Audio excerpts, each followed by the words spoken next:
Hello, my name is Doreen Ellen Beldotan in Sfaten, Israel.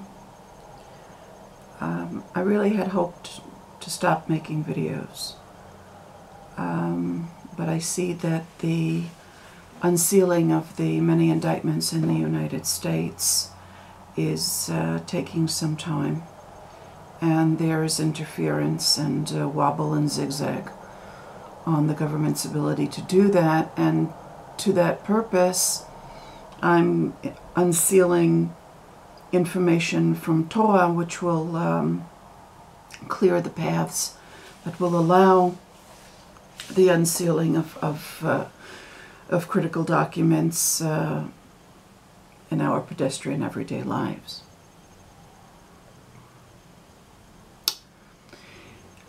I'm going to tell you up front, if you can't control your anger, you're going to find this video very difficult to take. I'm going to allow the comments to stay open. I'm not going to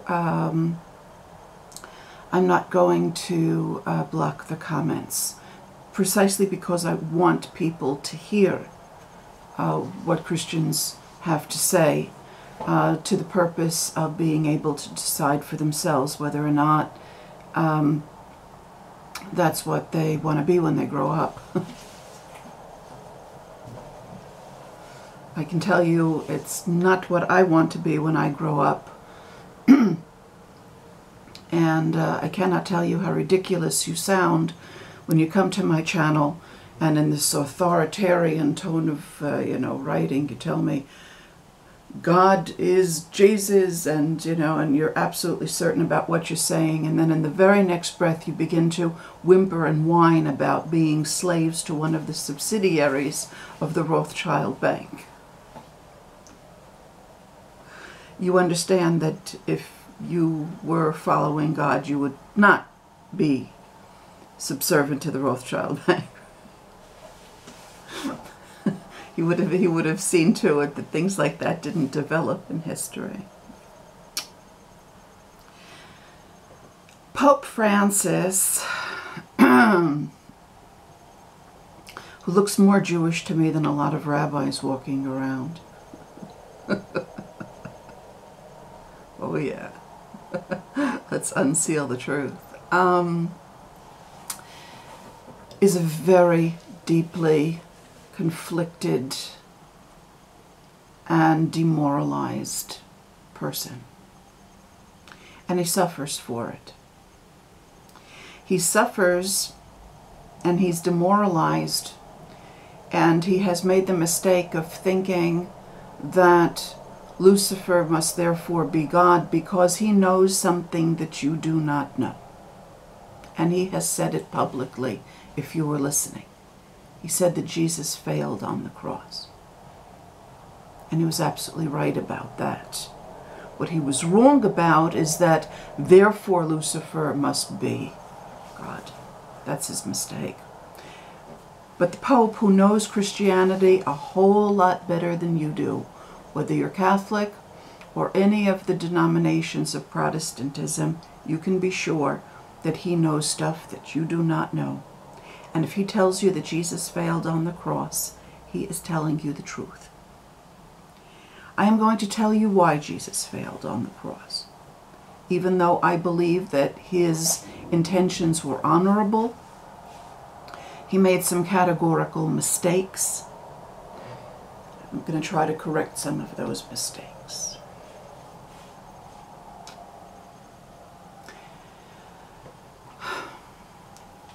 I'm going to be showing you some of the substitution values of the word Mashiach, which is Messiah, of course, that Jesus did know, and that some of them that he did not know that go deeper. And this is the reason why he didn't get to the root of the truth. He got much deeper than the rabbis, but he didn't get to the root of the truth. He knew that Mashiach is the word Hasimcha. It's a value of 358, which is also Hasimcha, which means the happiness, happiness in and of itself, the very being of happiness. He knew that. I am sure that he also knew, but for some reason this was not given over. Perhaps it was edited out by that Congress that was held in Nicaea.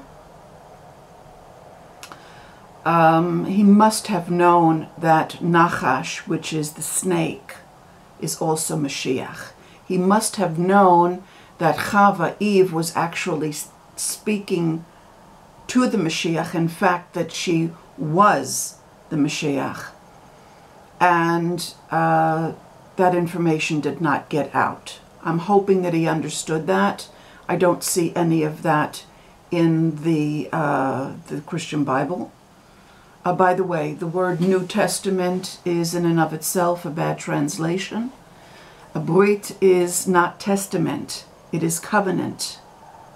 God says very clearly in Torah that the Torah as it appears to our eye on the surface is not sufficient, is not deep enough, is not the revelation of God's deepest intentions, and there will be a renewed covenant with the Jews. A renewed covenant does not mean a new book.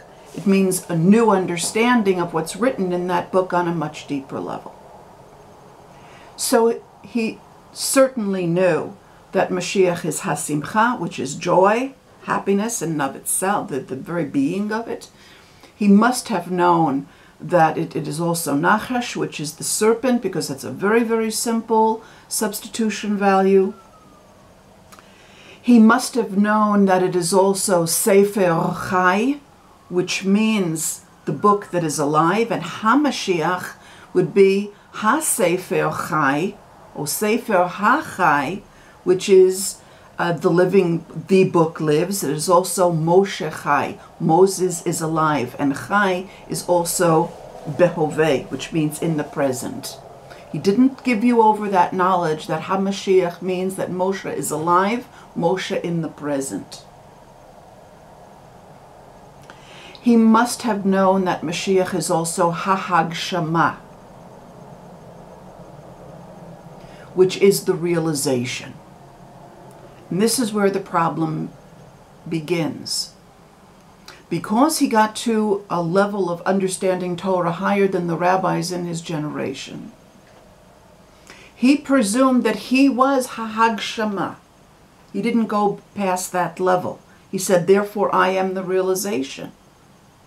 But he was still under the influence of the rabbis, because the rabbis were incorrectly teaching that the realization is one man. Because they did not get to the next level that I'm going to show you of what HaMashiach, of Mashiach, what it is. Mashiach is also the value of Bakol Isha, within every woman. Mashiach is within every woman. When Chava, the mother of all humanity, internalized the internal message of what it was that Mashiach told her, which was the absolute truth, and she did in fact become as God, she was also able to pass that ability on to all of her daughters. That ability has not yet been realized because evil men have kept that information from Jewish women. Now the word bakol, which means within everything, is the value in and of itself of 52, which is the name Eliyahu. That is Elijah the prophet. So bakol Isha also means, Mashiach also means Eliyahu is a woman. And this is the truth about the meaning of Eliyahu will come before the Mashiach. It means that realization that Mashiach is within every woman has to be realized before the Messianic age can begin.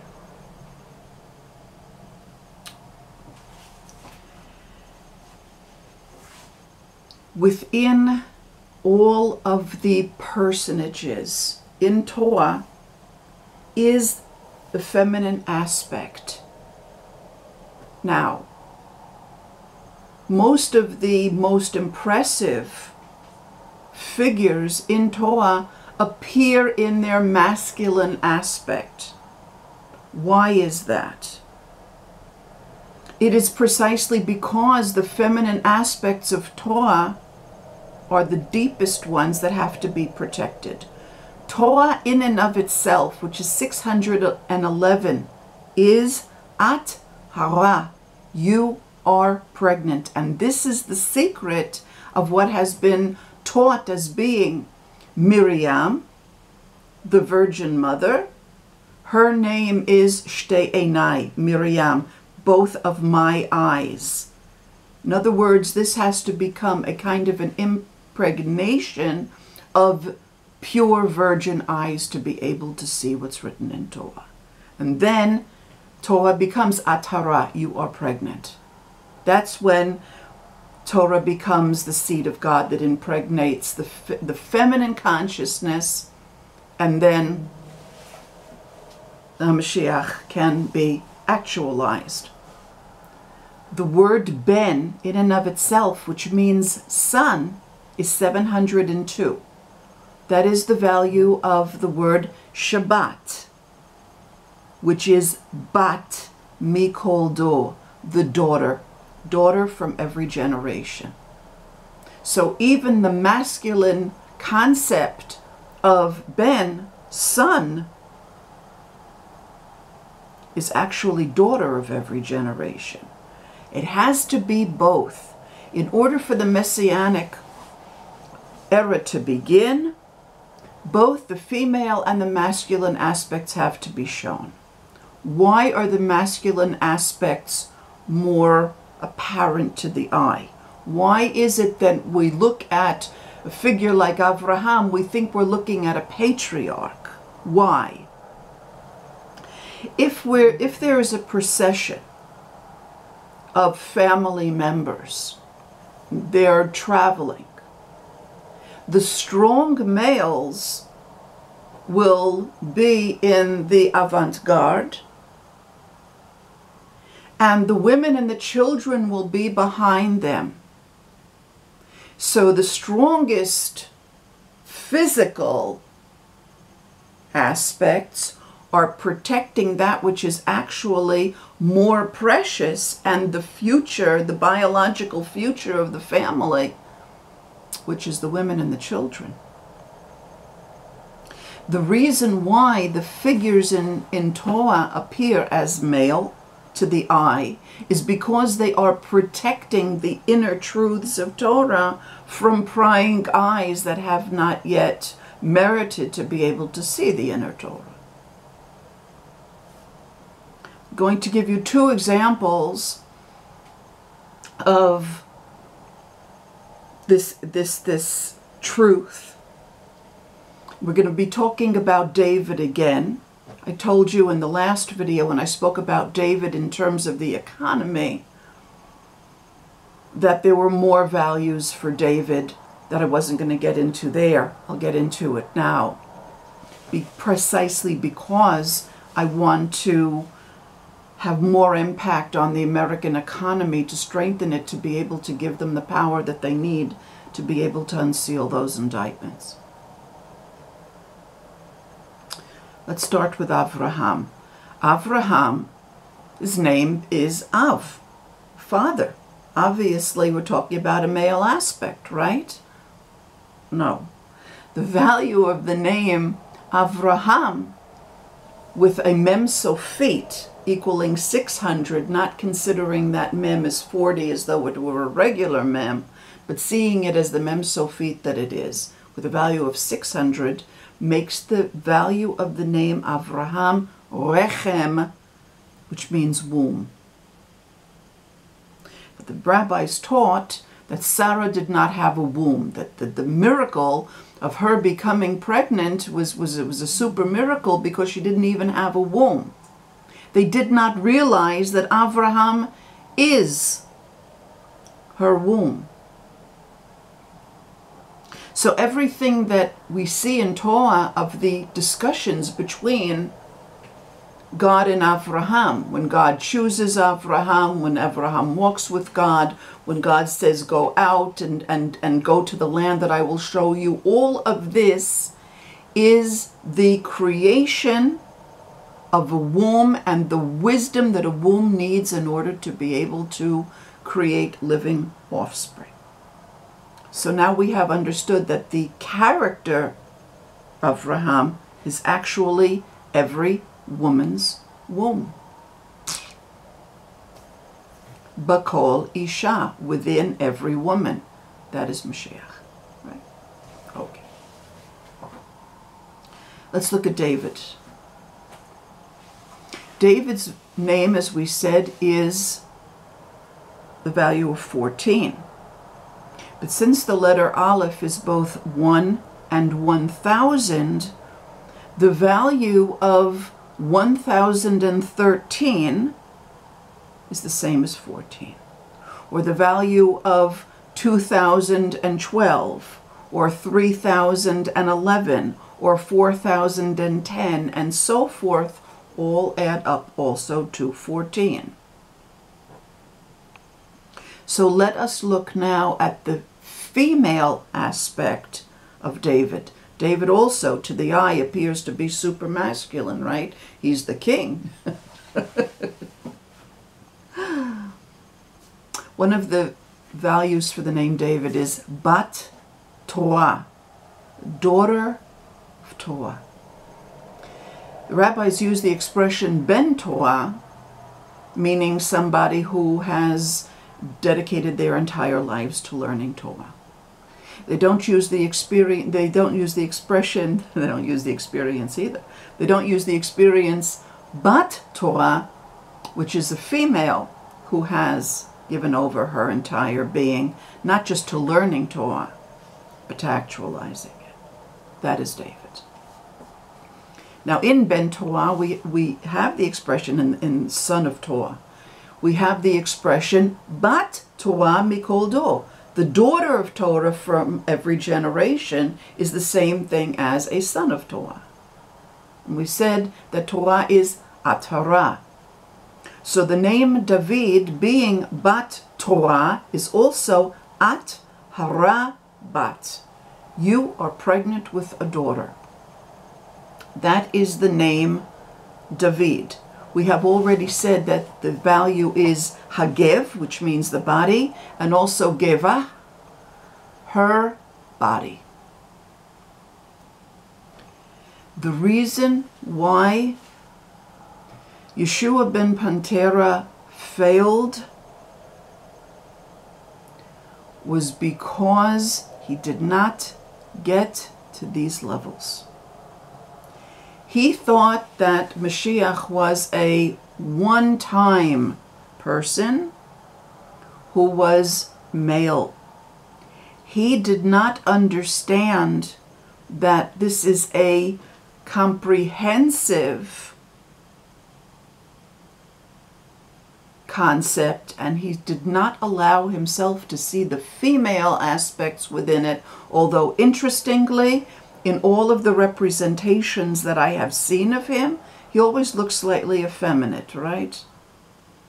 So there is a subconscious understanding there's got to be a feminine aspect in the Mashiach somewhere. Well, now I'm showing you where it is. And by the way, the word Yeshua, which I have spoken of before as being the etymon of the English word issue, that which issues from, not just a matter that in and of itself, right? A matter, but that which issues forth. Yeshua is Pei Isha, the mouth of woman. And Pei is also Hayisod, the foundation. So Yeshua is woman, is the foundation. Isha Ha-Yisod. Only when these truths are realized and start to work in the world, which they are, the very fact of the fact that I've pronounced them now, with the intention of having effects on the world will begin to bring about changes. I'm trying to mitigate the changes because I see that a lot of the changes that are occurring as I reveal these things are kind of, they're too much for those who have evil in them, and I really don't want to cause total destruction with it. I told you, HaMashiach and a Mashchit are twinsies, and it goes together. And with every truth that's revealed, there is destruction revealed for those who don't take things properly, and the material of their body is corrupted, and therefore when they speak, when they act in the world, they create corrupted material around them, and that is being burned away, it's being washed away, earthquakes are forming, volcanoes are forming, and if you look at the dates on my videos, and you listen to what I told you is going to happen, and then you look at the news events telling you that it happens, you see that I'm not whistling Dixie, folks. I mean what I'm saying. Please get yourselves straight, because as the truth is revealed more and more, even though I am doing everything in my power to mitigate the effects, there are going to be catastrophic effects, there are going to be destructive effects for those who are negative people, and I really wish that you would make it easy on yourselves. Those who are ready for the truth, those who have wanted the truth, experience what I'm saying as expanded consciousness, as more joy, as a feeling of inspiration in their hearts, and then when they go out with those feelings and they breathe and they slough off skin cells and their blood cells change, and they're planting their reality with that. There's a beautiful scene in one of the X-Men movies, which is like one of my favorites. I love it. Magneto is walking down this staircase, right? How is he making the staircase? As he walks, because he's Magneto, he is attracting to him the next step, right? So you see these metal discs being attracted to the magnetic field of his feet, and he's walking down this staircase. And when I saw it, I went, oh, that's it, bingo. This is precisely what people do when they walk through life. The magnetic field of your body is attracting the next step to you that you're going to take, all right? If you're unstable, the next step that you're going to take is going to be a crack in the earth. At this point of level of revelation, before, your impact on physical reality was far less. So you didn't see it as immediately as you're seeing it now. What I've done is I've upticked all of the human power so that all of the righteous people have far more power to be able to act. And unfortunately, because that is the other side, destructive people now have more power to bring their own destruction. Not others' destruction, but their own. So I suggest that you get your acts together. Peace out.